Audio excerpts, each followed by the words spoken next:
انا عارف ان الفيديو ده مش هينزل غير في السنه الجديده. هو هينزل في السنه الجديده، انا عارفه فيديو نجس، والله فيديو نجس، فيديو مختلف تماما عن اي حاجه انت ممكن تشوفها عندي في القناه. معلش قلت لك وفاجئتك، بس يعني الفيديو ده ملخص لسنه 2023 واحنا داخلين على كارثه، يعني الواحد داخل على كارثه 2024. فلايكك سبسكرايبك الحاجات الحلوه دي، ويلا بينا يا زميلي نخش بالفيديو ونستعرض ايه اللي حصل في 2023.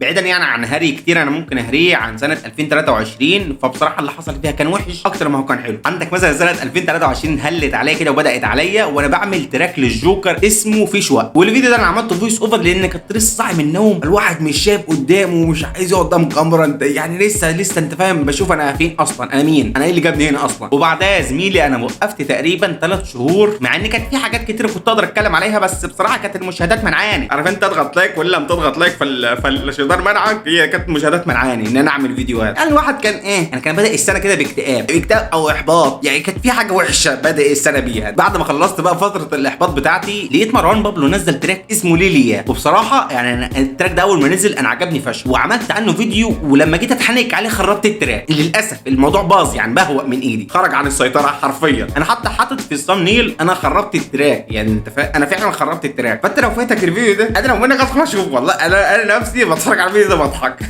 وبعدها يا زميلي حصل منكش بين مروان بابلو وبين ابي يوسف. فابي يوسف بيحب يمارس هوايته المفضله في نفس الميعاد من كل سنه، عادي، ده العادي يعني، ونزل تراك اسمه العاصفه، والمفروض التراك ده كان فيه نكش كتير قوي، يعني كان فيه نكش كتير والمروان بابلو، فحصل منكش يعني انت فاهم. فنزلت فيديو هل موسم الدسات بدا ولا لسه، لان المفروض اصلا ده ميعادهم بتاع كل سنه، يعني عندك مروان موسى، عندك ابي يوسف، عندك مره الجوكر، عندك عفروتو، يعني الناس دي دخلت مع بعض بيفات في نفس الميعاد من كل سنه بقالهم 3 سنين. يعني اول بيف مثلا ابي يوسف بداوا مع عفروتو مع مروان موسى في بدايه السنه في شهر 2 او في شهر 3، انت فاهم، يعني في الحته دي قوي موسم الدسات. يعني انت بمعنى صح وقت ما تسمع دسات هتسمعها في الشهور دي، يا اما شهر 2 يا اما شهر 3 معروفه. فكان ممكن فعلا يحصل قلق، انت خدت بالك في الفتره دي، بسبب ان اصلا هم متعودين او ابو يوسف متعود انه يدخل بيف في الوقت ده لو كان مروان بابلو رد، بس مروان بابلو برضه رد بس في ستوري. انا ما اعرفش الناس اللي بتضرب بأسات الكلبات دي عايشه ازاي معانا، يعني رد يا اسطى، رد النكش، رد الدسات، خليني الواحد يسترزق. انا بعمل الفيديوهات انا بحب استرزق بحاجات زي كده، ترندات، مشاهدات وحوارات وفلوس وجهات، انا عايز فلوس كتير.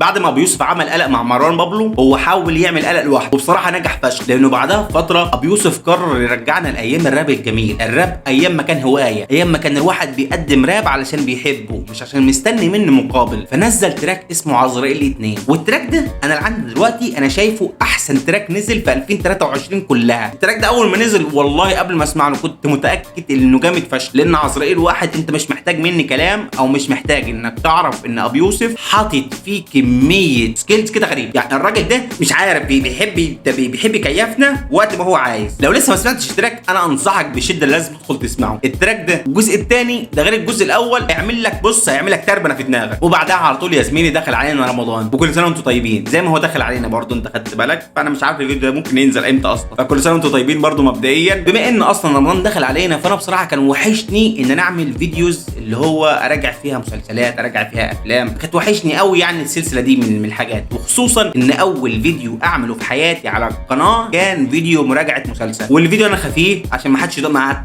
ما تحورش عشان انا خفيه من الاخر، ما تعليقش بيه. الفيديو ده كان كارثه حرفيا.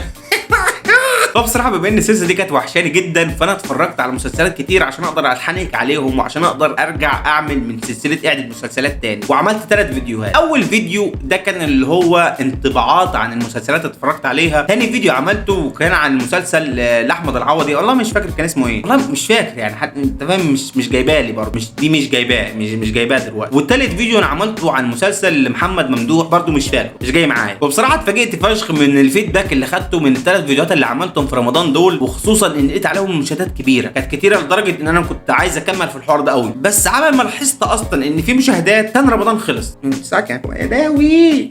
وبما ان رمضان خلص فقررت ارجع اعمل ريفيو على التراكات تاني، وبما ان السين برضو كان بعديها كان نايم شويه، يعني ما كانش فيه حاجه حماسيه تشد الواحد، فقررت انزل ماتيريال قديمه كان عندي، وفي حاجه برضو لقيتها قديمه عندي فرحت اعملها برضو، رحت مظبطها كده ورحت منتجها قصدي، ورحت رافعها على طول. فرحت منزل فيديوين، فيديو اقوى رابرز في السين المصري، وده كنت بستعرض اقوى 5 رابرز يعني اسمهم مش بارز قوي في السين، وبرضو نزلت فيديو عن سايفر ميوزك، عن سايفر فريدم ميوزك بتاع باتستوتا، ابو الانوار، ارسنك، موسى، ديزي توسكيني او ديزي الكبير مش عارف يعني، وليل باب. ف يعني ما كانش في حاجه انت فاهم تشد في السين معنى اصح الواحد يعمل عليها فيديو، فقررت انزل ماتيريال هكذا انا كنت محتفظ بيه، وفي منهم كان ضايع يعني. الفيديو بتاع سايفر ميوزك فريدم ميوزك والله الماتيريال دي انا فاكر ان انا سجلتها وبس مسحتها، بس فجاه لقيتها فقلت يلا. وبعدها بشويه يا زميلي لقيت لك ابو يوسف قرر انه يرجع يمارس هوايته المفضله وهو النكش، فقرر ينزل تراك اسمه حبايبي. انا اصلا مش هحلك، انا لازم فالمره دي انا ما انت فاهم، انا جبت التراك واتحنيكت عليه جامد، اتحنيكت عليه لدرجه ان الكمبيوتر ما كانش قادر يمنتج، والله العظيم ما كان قادر يمنتج، فانا وصلت لدرجه كبيره. بعد كده في ماتيريال خرب، بعد كده اصلا الكمبيوتر ما كانش قادر، فحصلت كذا لخبطه. الفيديو ده كان ممكن يبقى تقريبا 20 دقيقه تقريبا او اكتر كمان من 20 دقيقه، لان انا ما كنتش سايب كلمه قالها ابو يوسف في التراك ده عامه، عشان كان في نكش كتير قوي ما اتحنيكتش عليها. وبعدها بشويه عفروتو قرر ينزل ميني البوم كده مكون من 6 تراكات تقريبا او 5 تراكات، بس تقريبا 6 انا على ما اتذكر كده كانوا 6 تراكات، ميني البوم باسم بلاد.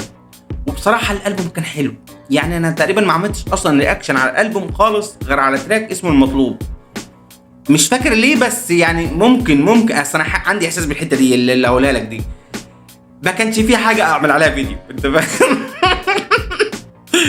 فممكن عشان كده اكون عملت فيديو عن التراك المطلوب من البوم عفروتو بدل ما اعمل ريفيو للالبوم كامل.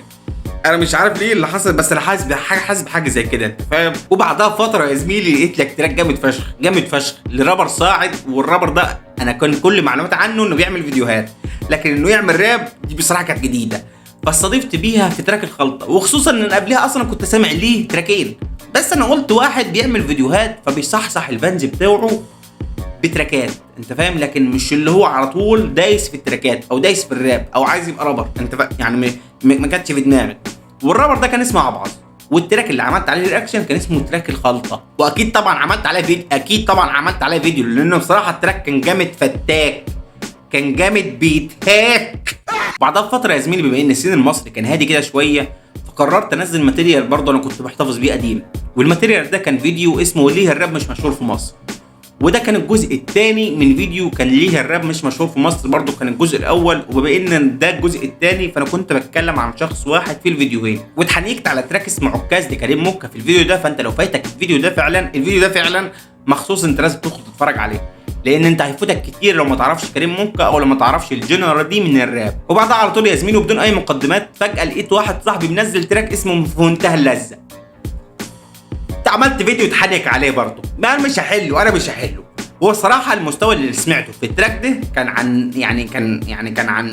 متطور عن، مش عارف ارتب الجمله بس هقولها لك دلوقتي. المستوى اللي سمعته في تراك منتهى اللذه اللي هو كان لسه منزله كان مختلف تماما، وكان اجمد بكتير عن المستوى اللي كنت بسمعه له في التراكات اللي فاتت، فكان لازم اعمل عليه رياكشن فعلا علشان واحد صاحبي، وعلشان تراك حلو، وعلشان ادعمه بيه. انا عايز انام بجد والله العظيم، فانت ممكن تلاقي مني تنشنه كده غريبه. بعد ما عملت فيديو عن التراك ده يا زميلي كان في فيديو انا كان نفسي اسجله، بس انا كنت مكسل لدرجه ان انا عدى 5 شهور على نزول التراك وانا مكسل اعمل عنه فيديو، فقررت واخيرا ان انا اعمل فيديو رياكشن عنه. والفيديو ده كان عن تراك اسمه فلوكس، والله العظيم انا لسه واخد بالي من اسمه قبل ما اعمل الفيديو، يعني انا عندي دلوقتي كنت افتكره اسمه في فلوكس ولا فليكس ولا والله كنت احسب اسمه كده حرفيا، لكن لسه واخد بالي ان التراك اسمه فلوكس. المهم يعني التراك ده كان لواحد اسمه ديدا الهرم وفينوم، والمفروض التراك ده كان عوده لديدا الهرم، ولو ما تعرفش مين ديدا الهرم ده فده كان فرد من مجموعه ناس كتير كان مسمين نفسهم العزبه. عندك ديدا الهرم، كريسبو الهرم، فيصل، تجمع.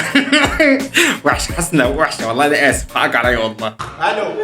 المهم يعني ديدا ده كان رابر قديم بس هو لسه راجع، فكان بيحاول يعمل كامباك، وبصراحه التراك كان جامد فشخ. التراك مش عشان كان واحد قديم ورجع فعشان كده عملت عليه رياكشن، التراك فعلا فتاك. انا خليت واحد مصمم فوتوشوب يعمل لي الثامنيل بتاع الفيديو ده، علشان بمعنى اصح يعني يغريك انك تدخل تتفرج اذا كان على الفيديو ولا اذا كنت تدخل تسمع التراك، لان التراك اصلا معمول فيديو كليب. ولو ما تعرفش اصلا اللي عامل البروديوس واللي عامل التراك من اول للاخر هو اسلام شيتوز. لو ما تعرفش مين اسلام شيتوز، ده اللي بيوزع لاحمد كامل تراكاته كلها تقريبا. يعني الناس دي كانت تعرفني وانا كنت اعرفها اقسم بالله، بس حصلت كده قلق في فتره ما كانش عارف اسمي حسكه، هم كانوا يعرفوني باسم كان الباندا، لان انا كنت عامل اكونت اسمه كان الباندا، كنت بحب اصيح عليه قوي انت فاهم. استحبت على الناس دي فتره.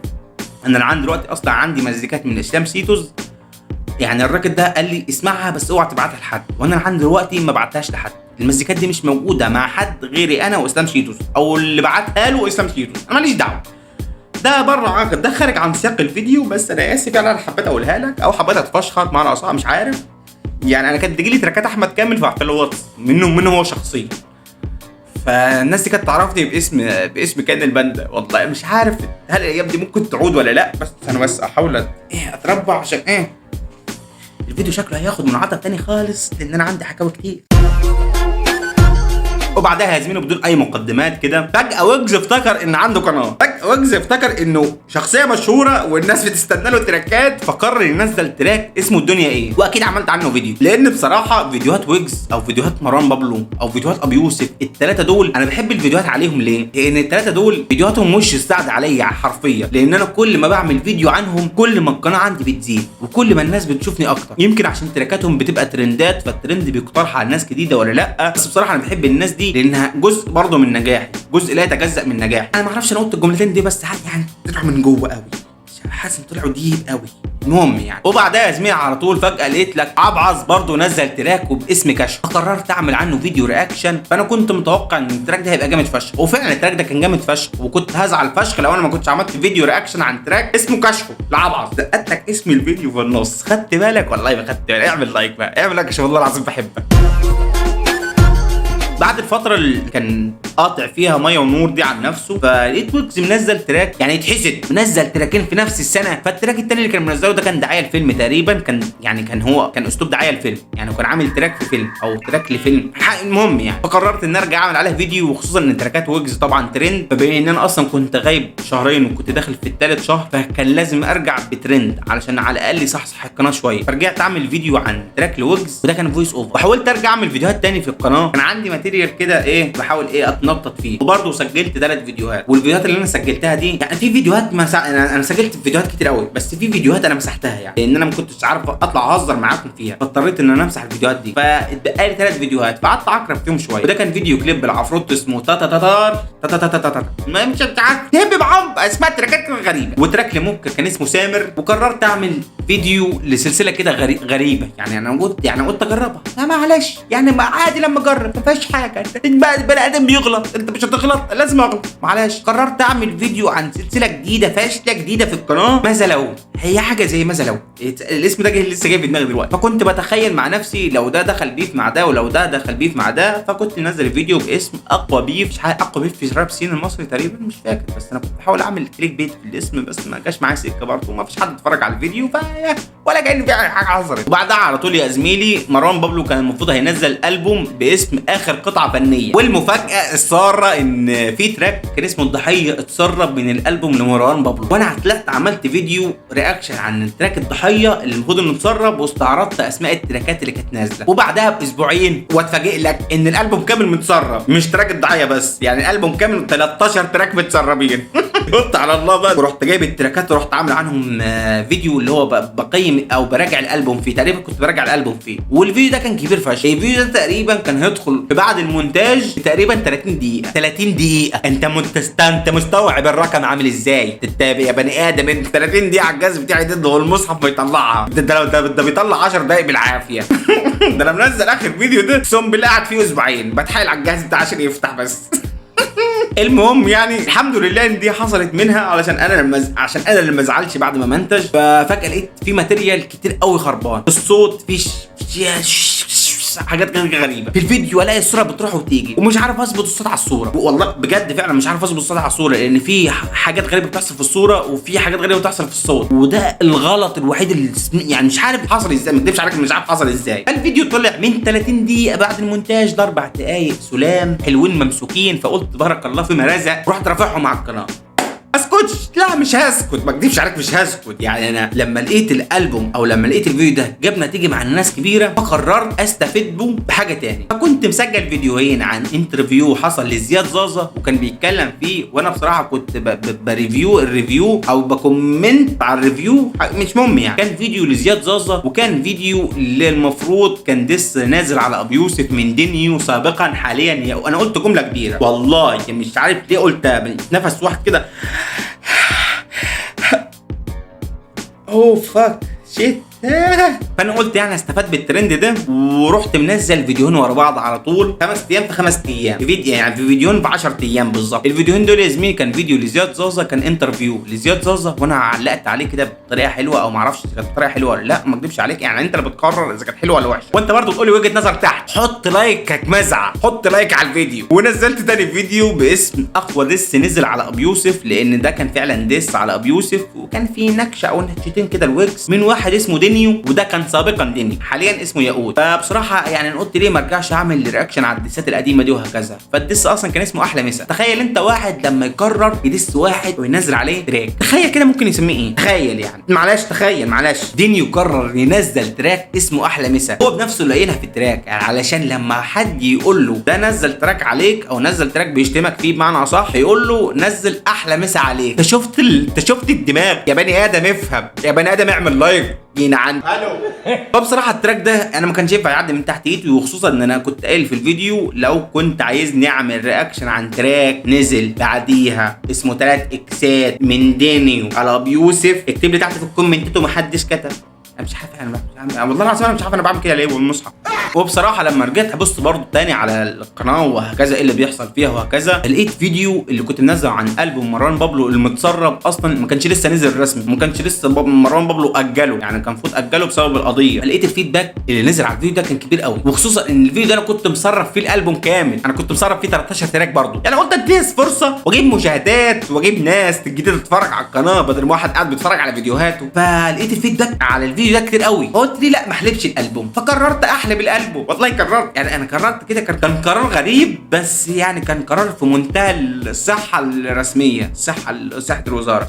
والله العظيم يا جدعان انا محتاج انام فعلا. عملت رياكشن عن 4 تراكات نازلين في الالبوم. اولا تراك المبدا، وده اجمد تراك نزل في الالبوم، افشخ تراك نزل في الالبوم تراك المبدا، كان جامد اوف اكس ماكس برو. وتراك امان، وده كان جامد زحليقه. وتراك المسرحيه، وبصراحه التراك ده هو حلو بس يعني مش نوع المفضل بتاعي، انت فاهم، مش اللي هو اسمع له من مروان بابلو، يعني مش وقت ما اجي اسمع لمروان بابلو هسمع له تراك الضحيه، انا وقت ما اسمع لمروان بابلو اسمع له تراك زي بربري، غابه، راكور، انت فاهم التراكات اللي هي ايه فيها اتاك اكتر دي بحبها قوي يعني. واخيرا يا زميلي نزلت فيديو عن اخر تراك المفروض في الالبوم، كان اسمه العيب، ومش اخر تراك في الالبوم يعني، بس ده كان اخر فيديو انا عملته في الالبوم عن تراكات الالبوم، كان اسمه العيب وبس يعني. ده غير طبعا الريلز اللي انا كنت برفعها برضو باسم مروان بابلو. فانا حلبت الالبوم على قد ما اقدر، والله حلبته مشاهدات وحلبته كميه، انا حلبت حلب ابن وسخه، والله انا صعب عليا من كتر ما انا بحلب في الالبوم ريلز وفيديوهات. يعني وقت الفتره كنت بمنتج فيها فيديو علشان انزل فيديو 10 دقائق مثلا، انا كنت بحلب برفع كل يوم حوالي فيديو ولا فيديوهين تاني ريلز، يعني 10 دقايق كده كانت بتتقسم 30 ثانيه 40 ثانيه 30 ثانيه 40 ثانيه ريلز. فحلبت الالبوم فعلا. فبس يعني نيجي كده لاخر فيديو، واخر فيديو هو نزل على القناه، وده كان فيديو لعفروتو. وانا كنت واعد الناس ان انا انزلهم، يعني واعد الناس مش معنى ان انا عندي جماهير كتير، ده هم 1900 اسمه 1900 سبسكرايب يعني، وتقريبا نقصوا اصلا. نيجي بقى يا زميلي اخر فيديو نزل في 2023 عندي على القناه، والفيديو ده بصراحه انا كنت واعد الناس بيه عندي على القناه ان انا هعمل فيديو رياكشن او اتحنيك حنيكه، بص حنيكه فجره كده. محقق كونان هيشتغل في الفيديو ده باللي تراك لعفروتو كان اسمه ده وحش 2، والتراك ده بصراحه انا عندي وقت شايفه احسن او اقوى تراك في مسيره عفروتو كلها، او اقوى تراك ممكن يجي في مسيره اي رابر صاعد. حرفيا عفروتو استهلك كل طاقته فيه. بعد كده انت فاهم بدا بقى عادي يعني، في على اسم احمد على اسم جده، في عندك دي جي باتيستوتا ريكورد، مش فاكر كان اسمه ايه، مش فاكر كان اسم التراك ايه، لا في تراكات حلوه فعلا لعفروتو كتير، بس التراك ده انا كنت شايفه اقوى تراك، لان التراك ده كان يعني كان فيه كتير قوي، كان فيه كتير قوي. في جيت سم ماني، انت سمعت جيت سم ماني لعفروتو؟ لو ما سمعتوش ادخل اسمع، يعني هيعجبك فشخ. فبس يا زميلي دي سنه كانت 2023 بالنسبه لي، فانا مش عارف بقى كانت حلوه ولا وحشه، بس بصراحه يعني كان اخرها يعني كان يبشر بالخير، وكان يديني دافع، وكان يدعمني نفسيا ان انا اكمل وهكذا واعمل فيديوهات زي الفيديو اللي انت بتشوفه ده. وخصوصا لما انا بدات انزل فيديوهات عن تراكات لالبوم مروان بابلو اللي كان مسرب ساعتها قبل ما ينزل رسمي من مروان بابلو، لقيت في ناس كتير بتتفرج، ولقيت في ناس كتير عاجبها او عاجبها الشخص اللي بيتفرج عليه او عاجبها المونتاج بتاع الفيديو. واحد لسه برضه بامكانيات قليله، انت خدت بالك، ولسه جهازي بيسب لي الدين من بعد 10 دقائق مونتاج، يعني انت فاهم، واحد كان لسه برضه ايه محتاج دفعه معنويه. وبصراحه القناه كانت 1600 حاجه و30 او حاجه و40 مشترك، يعني انت فاهم مفيش مشاهدات، يعني وقت ما كان بيجي لي 100 مشاهده على الفيديو ده كان في اخر السنه والله ما بكذبش عليك، غير الفيديوهات اللي هي اصلا عن تراكات ترند، فدي كانت فعلا بتحصد فيوز. فلما نزلت عن البوم مروان بابلو انا فجاه لقيت القناه عليت من 1600 وشويه ل 1900 دلوقتي، انت فاهم، هنوصل ل 1900 وبعد كده ندخل في ال 2000 مشترك. فقلت الحمد لله، والواحد برده كان محتاج دفعه معنويه لحد ما عشان يقدر يكمل بيها، وخصوصا هتدعمني مش هتدعمني انا كده كده هنزل فيديوهات، لان انا بحب ان اعمل فيديو، انا بحب ان اقعد قدام المونتاج ومنتج، ما بكذبش عليك، بس جهازي ما يمنعني من هذا والله، يعني جهازي ابن الوسخه بيمنعني من المتعه اللي انا باخدها. فبس يعني هو ده الفيديو اللي كان معانا النهارده. الفيديو ده طويل، برضه يعني مش يعني المهم يا اسطى، يعني لو ما عملتش لايك انت لازم تعمل لايك بجد، يعني دعما للشخص اللي انت شايفه، وانت فاهم والله سهران وبكره الجمعه ومحتاج اصلي، ويعني في حاجات كتير قوي هعمل، فادخل اعمل لايك، وادخل اعمل سبسكرايب، وادخل اعمل الحاجات الحلوه دي، وبحبك والله العظيم. سلام. 51 دقيقة، يا نهار ازرق، الفيديو طويل قوي.